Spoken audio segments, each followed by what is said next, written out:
There's no feeling more intense than starting over.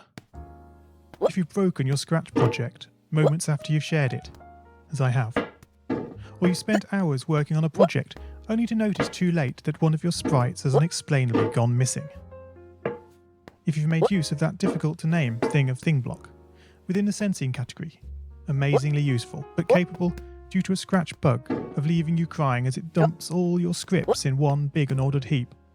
If you've made real progress coding a game over the course of the week, only to come back the next day to discover you weren't even logged in, nothing has been saving.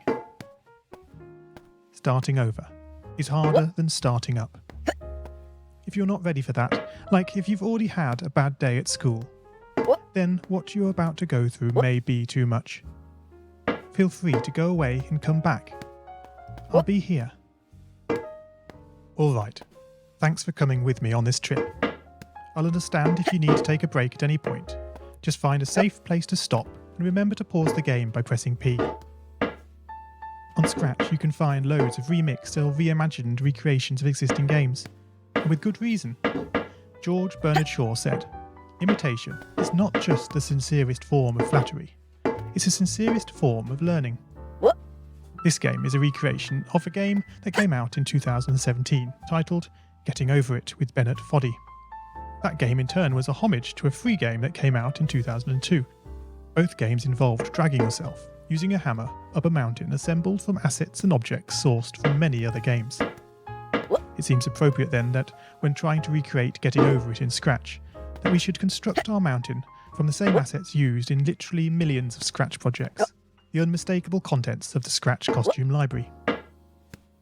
Unlike Unity or Unreal, Scratch does not provide you with a built-in physics or 3D rendering engine. It has no state-of-the-art debugger, you can't even pause your scripts. We are forced to program old school. Our experience capped at 30 frames per second on a 480 by 360 pixel stage. But these very restrictions force us to experiment, to think out of the box, to grow as developers as we become masters of all things Scratch. And let's not forget, what we lack in technology, we make up for in community.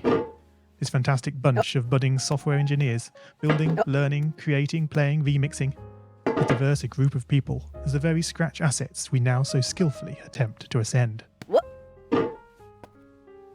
The act of climbing, in the digital world or in the real world, has certain essential properties that give the game its flavour. No amount of forward progress is guaranteed. When you start Getting Over It, you're standing next to a dead tree, which blocks the way to the entire rest of the game. You prod and poke at it, exploring the limits of your reach and strength, trying to find a way up. When starting a new Scratch project, that initial blank slate is both refreshing and at times a little scary. Wouldn't it be great if we could travel forward in time and review our finished projects to see how well they turned out? I certainly wish we could. The real draw of coding, what gives it that special zing, is the challenge of accomplishing something you've never done before. At this point, you don't want to fall into the trap of rushing into creating loads of content, designing all the levels, the player costumes, all the easier stuff that can be perfected later. No, before all that, you need to prod and poke that tree. That is, understanding the coding difficulties you're expecting to face, and try out any ideas to solve them. You may not be able to time travel, but at least this way you can get a good idea of how well your project is likely to go, and potentially save yourself a lot of time. This project began life a couple of months ago as 3 simple scripts: the player, hammer, and level. I spent no time on the art, just using ScratchCat and a few rectangles drawn in the sprite editor.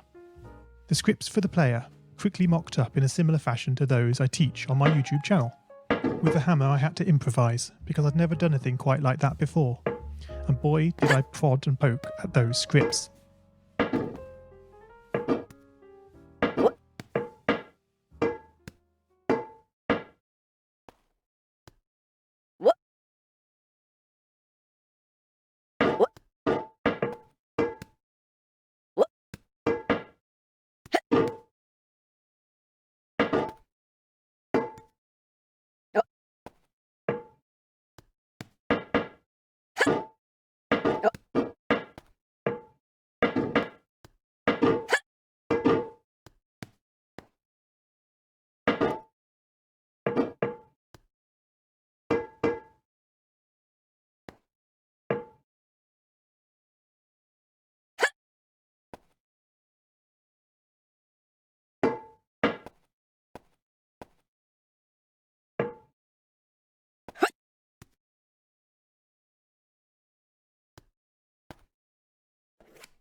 you lost a lot of progress.